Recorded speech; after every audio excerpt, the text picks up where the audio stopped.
नमस्कार मंडळी, welcome to निराली माय चॅनल. श्रावणातील आदित्य राणूबाईची कहाणी आपल्याला सांगते, पण त्याआधी गणपतीची कहाणी सांगते. ऐका परमेश्वरा गणेशा तुझी कहाणी, निर्मळमळे उदकांचे तळे, बेलवृक्ष सुवर्णांची कमळे, विनायकाची देवळे रावळे, मनाचा गणेश मनी वसावा, हा वसा कधी घ्यावा, श्रावणाच्या चौथी घ्यावा, माही चौथी पूर्ण करावा, संपूर्णाला काय करावे, पशा पायलीचे पीठ कांडावे, 18 लाडू करावे, 6 देवाला 6 ब्राह्मणाला, 6चे सहकुटुंबी भोजन करावे, अल्पदान महापुण्य असा गणराज मनी ध्याईजे, मनी पाविजे, चिंतिले लाभिजे, मनकामना कार्यसिद्धी निर्विघ्न करिजे. ही 60 उत्तरांची कहाणी, 5 उत्तरी सुफळ संपूर्ण. आता आदित्य राणूबाईची कहाणी. ऐका आदित्य राणूबाईची कहाणी. आटपाट नगर होते. त्यात आपला एक ब्राह्मण राहत होता. तो नित्य फुलं दुर्वा समिधा आणण्यासाठी रानात जात असे. तेथे देवकन्या नागकन्या वसा वसत. काय ग पायांनो, कशाचा तो वसा वसता मला सांगा, असं ब्राह्मणाने विचारलं. तुला रे वसा कशाला हवा? उठशील मातशील, घेतला वसा टाकून देशील. उतत नाही मातत नाही, घेतला वसा टाकीत नाही, असं ब्राह्मणाने उत्तर दिलं.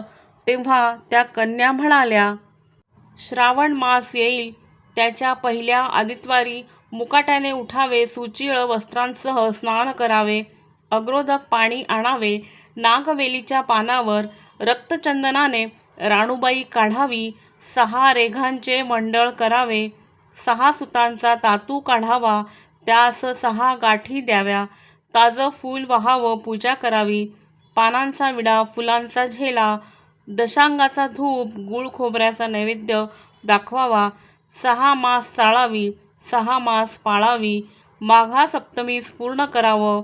संपूर्णास काय करावं? गुळाच्या पोळ्या, बोटव्याची खीर, लोणकढे तूप, मेहून जेवून सांगावं.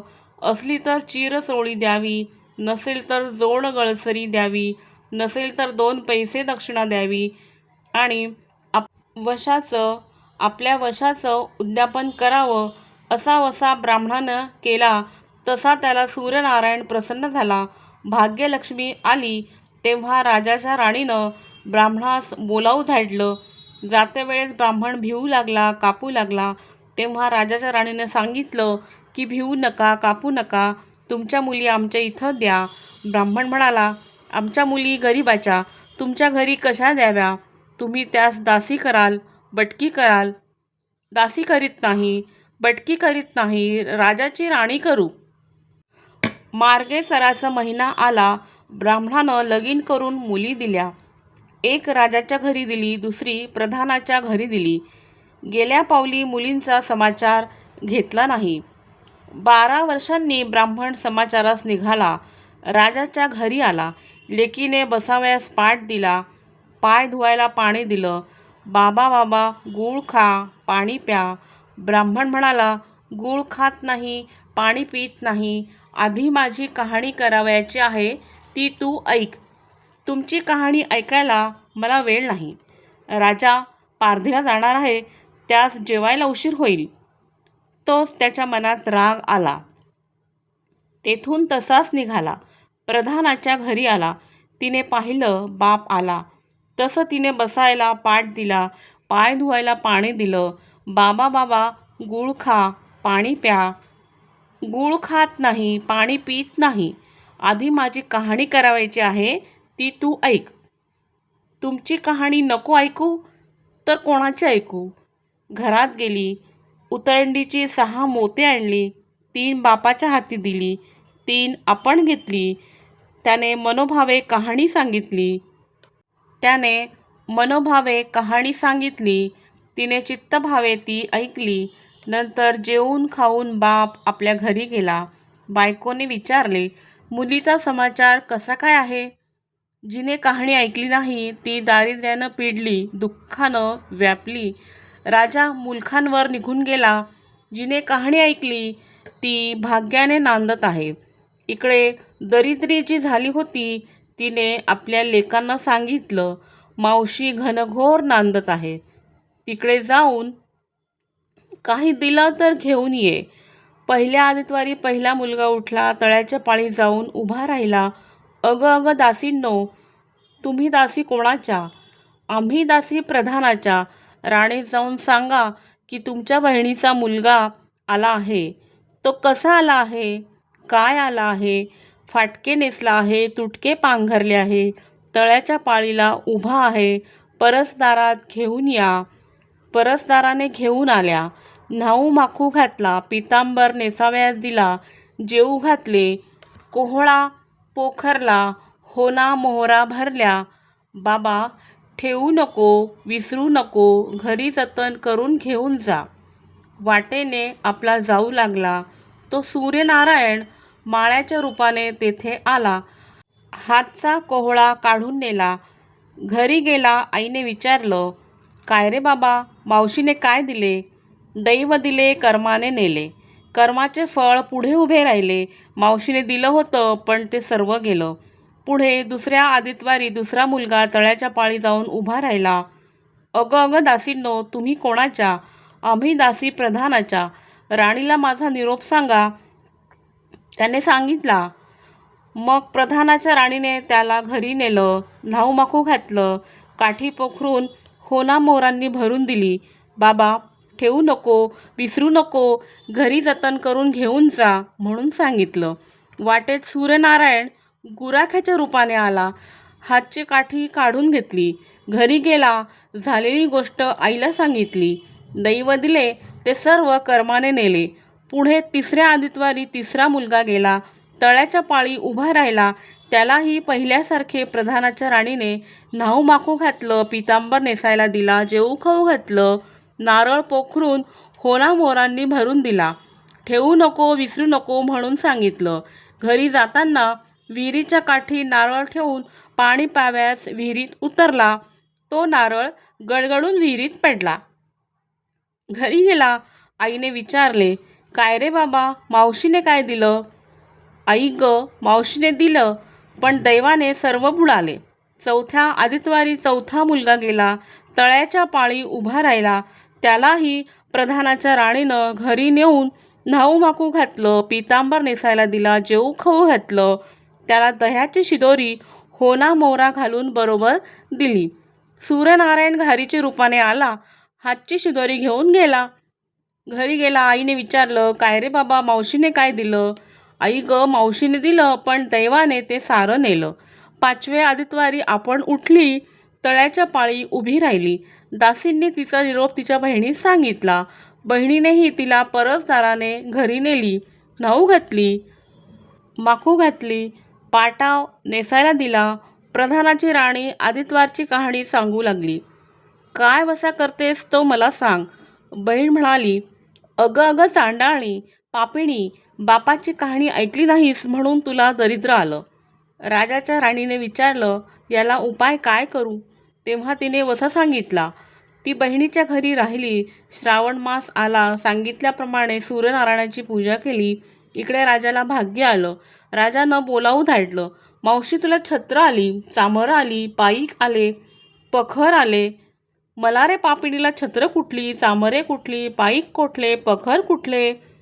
बाहेर जाऊन दाराशी बघतात तो राजा बोलावू आला. राजा आला तशी घरी जाव्यास निघाली. एकमेकीला बहिणी बहिणींनी आहेर केला. वाटेने जाऊ लागली. तो पहिल्या मजले स्वयंपाक केला. राजाला वाढलं, मुलांना वाढलं, आपलं पान वाढून घेतलं. तेव्हा कहाणीची आठवण झाली. करारे हाकारे पिटारे डांगोरा. नगरात कोणी उपाशी आहे की काय याचा शोध करा. उपाशी नाही, तापाशी नाही, वाटेने एक मोळी विक्या जातो आहे. त्याला म्हणावं, आमच्या बाईची कहाणी ऐकायला ये. तुझ्या बाईची कहाणी ऐकून मला काय फळ, माझं पोट भरलं पाहिजे असं म्हणून तो राणीकडे आला. तशी 6 मोत्ते राणीने घेऊन त्याला 3 दिली आणि 3 आपल्या हातात ठेवली.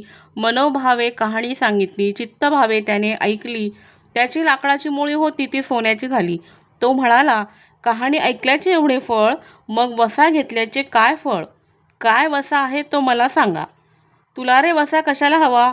उठशील, मातशील, घेतला वसा टाकून देशील. उतत नाही मातत नाही, घेतला वसा टाकीत नाही, तेव्हा वसा सांगितला. पुढे दुसऱ्या मजलीस गेली, स्वयंपाक केला, राजाला वाढलं, मुलांना वाढलं, आपलं पान वाढून घेतलं, तेव्हा कहाणीची आठवण झाली. करारे हाकारे पिटारे डांगोरा, नगरात कोणी उपाशी आहे का याचा शोध करा. उपाशी नाही तापाशी नाही, माळ्याचा मळा पिकत नाही, विहिरीला पाणी लागत नाही, असा एक माळी चिंतेने बसला आहे, त्याला हाक मारली. आमच्या बाईची कहाणी ऐक. तो राणीने 6 मोते घेऊन 3 आपल्या हाती घेतली, 3 माळ्याला दिली. राणीने कहाणी मनोभावे सांगितली, ती माळ्याने चित्तभावाने ऐकली. माळ्याचा मळा पिकू लागला, विहिरीला पाणी लागलं. तो म्हणाला, बाई बाई, कहाणी ऐकल्याचे एवढे फळ, तर मग वसा घेतल्याचे काय फळ? काय वसा असेल तो मला सांगा. राणीने त्याला सांगितला. पुढे तिसऱ्या मजलेस गेली, स्वयंपाक केला, राजाला वाढलं, मुलांना वाढलं, आपलं पान वाढून घेतलं, तेव्हा कहाणीची आठवण झाली. करारे हाकारे पिटारे डांगोरा, नगरात कोणी उपाशी आहे का याचा शोध करा. उपाशी नाही तापाशी नाही, एक म्हातारी होती. तिचा एक मुलगा वनात गेला होता. एका डोहात बुडाला होता. एक सर्पाने खाल्ला होता. यामुळे चिंता करीत बसली होती. तिला म्हणाले, आमच्या बाईची कहाणी ऐक. ती म्हणाली, कहाणी ऐकून मी काय करू? मी मुलांसाठी रडते आहे. बरे, येते. मग ती राणीकडे गेली. राणीने पहिल्याप्रमाणे तिला कहाणी सांगितली. तिने ती चित्तभावे ऐकली. तिचा मुलगा वनात गेला होता, तो आला. डोहात बुडाला होता, तो आला. सर्पाने खाल्ला होता, तो जिवंत झाला. ती म्हणाली, बाई बाई, कहाणी ऐकल्याचे एवढे फळ, तर मग वसा घेतल्याचे काय फळ? काय वसा आहे तो मला सांगा.